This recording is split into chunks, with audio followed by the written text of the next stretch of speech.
લોક સાહિત્ય, લોકગીત આ બધું જ જે આપણી સંસ્કૃતિ હતી, વારસો હતો, તેને સાચવવાનું કામ છે કલાકારોનું હતું. પરંતુ વર્તમાનમાં જે કલાકારો છે સ્ટેજ ઉપરથી જે ભાષણબાજી કરે છે તેને લઈને વાત કરવી છે, કારણ કે તેઓનો જે ડાયરો રાખવામાં આવે છે, ડાયરા કરતા તે રાજકીય વાતો વધારે કરે છે.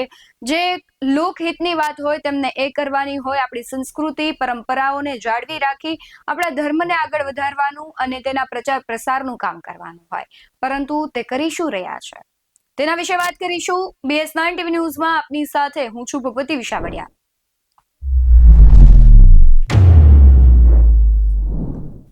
છેલ્લા કેટલાય સમયથી ડાયરા કલાકાર માયાભાઈ આહિર, કીર્તિદાન ગઢવી અનેક એવા કલાકારો છે કે જે ચર્ચાનું કેન્દ્ર બન્યા છે. શા માટે? તો કે સુરતમાં એક ડાયરો હતો, એ ડાયરા દરમિયાન ટેક્સને લઈને માયાભાઈએ વિવાદિત ટિપ્પણી કરી હતી અને ત્યારથી જ આખો મુદ્દો છે સળગ્યો છે. અને આ મુદ્દાને જ લઈને આપણી ફેસબુક પોસ્ટ એક રમેશ ચવાણી છે, નિવૃત્ત IPS અધિકારી છે, તેમણે એક પોસ્ટ કરી છે, તેના વિશે વાત કરીશું.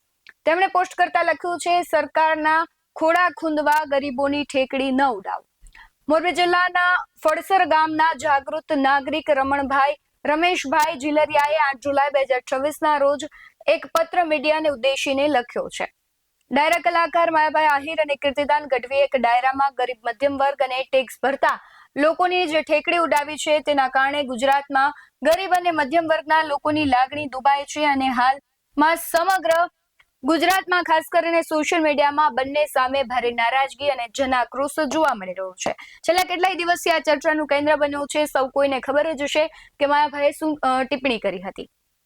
સાથે તેમણે આગળ લખ્યું છે કે માયાભાઈ કહે છે કે કેટલાક લોકો પોલીસના ગમે ત્યારે વિડીયો ઉતારી પ્રશ્નો પૂછે છે અને કહે છે કે તમે અમારા ટેક્સના પૈસામાંથી પગાર લો છો, જાણે એના બાપુજી ટેક્સ ભરતા ન હોય, એ વળી રેશનિંગના ઘઉં ખાતા હોય છે અને કીર્તિદાન પાછળથી એના સુરમાં સુર પુરાવે છે. આ વિડીયો છે ખૂબ વાયરલ થયો છે સોશિયલ મીડિયામાં, તમે કદાચ આ વિડીયો જોયો જ હશે.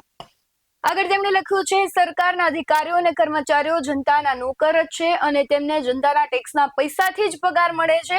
અને આજે ગરીબીમાં ગરીબ વ્યક્તિ પણ સરકારને ટેક્સ આપે છે, કેમ કે સરકારે નાનામાં નાની વસ્તુ ઉપર પણ GST લગાવ્યો છે, જેના કારણે દરેક નાગરિક અત્યારે ટેક્સ ભરી રહ્યો છે. આ એક સત્ય છે. આગળ તેમણે લખ્યું છે, રાજકોટ ખાતે જ 22 જૂન 2017 થી 25 જૂન 2017 ના રોજ સૌની યોજના લોકાર્પણ કાર્યક્રમમાં ડાયરાનું આયોજન કરવામાં આવ્યું હતું, જેમાં માયાભાઈ 3,50,000 રૂપિયા અને કીર્તિદાન ગઢવીએ બે ડાયરાના 10 લાખ રૂપિયા લીધા હતા. એવી માહિતી અમને RTI દ્વારા મળી છે, જેનાથી ફલિત થાય છે કે ડાયરા કલાકારોના ઘર પણ અમારા ટેક્સના પૈસે ચાલુ છે. આ લખાણની સાથે તેમણે RTI નો ફોટો પણ મૂક્યો છે, તમને આગળ બતાવીશ. આગળ લખ્યું છે કે અત્યારે સરકાર એટલો બધો ટેક્સ ગરીબ અને મધ્યમ વર્ગના લોકો પાસેથી ઉઘરાવે છે, જેમ શેરડીના સાંઠાને નીચોવી રસ કાઢે એમ પ્રજાને નીચોવી લેવામાં આવે છે, ત્યારે તેમની સામે અવાજ ઉઠાવવાના બદલે પ્રજાની ઠેકડી ઉડાવતા ડાયરા કલાકારોને પ્રજાએ ઓળખવાની જરૂર છે. કલાકારે સરકાર સાથે નહીં, જનતા સાથે ઊભું રહેવું જોઈએ. આગળ લખ્યું છે, મીડિયાના માધ્યમથી બંને કલાકારોને ચેલેન્જ છે કે માયાભાઈ 2017માં સરકારી ડાયરામાં જવાના 3.5 લાખ રૂપિયા લેતા હતા, તો વર્ષ 2017 પછી તેમણે કેટલા ડાયરા કર્યા અને કેટલો સરકારને ટેક્સ ભર્યો તેની વિગતો જાહેર કરે. કીર્તિદાન વર્ષ 2017માં સરકારી ડાયરામાં જવાના 5 લાખ રૂપિયા લેતા હતા, તો ત્યારબાદ તેમણે કેટલા ડાયરા કર્યા છે, કેટલી ફી લીધી છે અને તેમાંથી કેટલો સરકારને ટેક્સ ભર્યો છે, તેના આંકડા જાહેર કરે. સાથે તેમને સરકાર તરફથી અન્ય લાભો કેટલા મળ્યા છે એ પણ જાહેર કરે. આખી જે RTIમાં વિગતો આવી છે, ત્યારબાદ જે રમેશભાઈ સવાણી છે તેમણે ચેલેન્જ આ બંનેને આપી છે.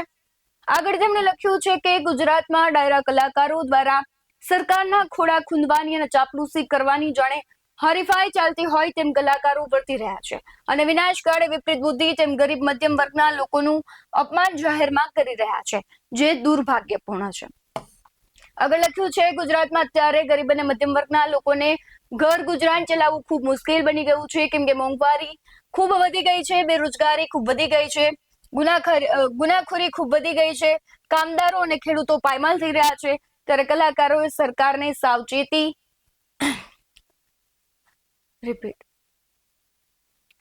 ત્યારે કલાકારોએ સરકારને સાચી વાત કરવાની હિંમત કરવી જોઈએ, એના બદલે સરકારની ચાપલૂસી કરવામાં મશગુલ બની ગયા છે, જે ખૂબ જ દુઃખદ બાબત છે. બંને ડાયરા બંને ડાયરા કલાકારોને જણાવવાનું કે માં સરસ્વતીએ તમને આશીર્વાદ આપ્યા છે, તો તમારી કલા દ્વારા તમે લોકોને રાજી કરો, આનંદ કરાવો, પરંતુ સરકારના ખોળા ખૂંદવા અને તેને વાલા થવા જનતાની ઠેકડી ન ઉડાવો. આ કૃત્ય બદલ તમે બંને કલાકારો જાહેર જનતાની માફી માંગો અને આશ્વાસન આપો કે તમે આવું કૃત્ય ફરી નહીં કરો. તેમણે એક ફોટો મૂક્યો છે, સાથે બીજો એક પણ ફોટો મૂક્યો છે જે આરટીઆઈ નો છે, અને એમાં આપણે આગળ લખ્યું છે કે મવડી ચોકડી પાસે જે ડાયરો હતો કીર્તિદાન ગઢવીનો, એમાં 5 લાખ રૂપિયા લીધા છે. રામાપીર ચોકડી પાસે માયાભાઈનો ડાયરો હતો, એણે 3.5 લાખ રૂપિયા લીધા છે. પાણીના ધોળા પાસે પેઢે કરોડ પાસે લોક ડાયરો હતો કીર્તિદાન ગઢવીનો, એમણે 5 લાખ રૂપિયા લીધા છે. હવે આરટીઆઈ દ્વારા આખી માહિતી સામે આવી છે, પરંતુ સવાલ એ છે કે જો 2017માં આટલા પૈસા લેવામાં આવ્યા હોય તો વર્તમાનમાં તે કેટલા પૈસા લેતા હશે અને એનો ટેક્સ એ ચૂકવતા હશે કે કેમ? આ પોસ્ટને લઈને શું માનવું છે માયાભાઈ અને કીર્તિભાઈ? અત્યારે જે વિવાદમાં આવ્યા છે તેને લઈને તમારું શું માનવું છે? કમેન્ટમાં જરૂરથી જણાવજો. બાકી આવા જ વધુ અહેવાલો સાથે ફરી મળતા રહીશું. તમે અમારી યુટ્યુબ ચેનલને સબસ્ક્રાઇબ કરવાનું અને ફેસબુક અને ઇન્સ્ટાગ્રામ પર ફોલો કરવાનું ભૂલશો નહીં. બાકી અવનવી અપડેટ્સ મેળવવા માટે આપ જોતા રહો BS19 ન્યૂઝ. નમસ્કાર.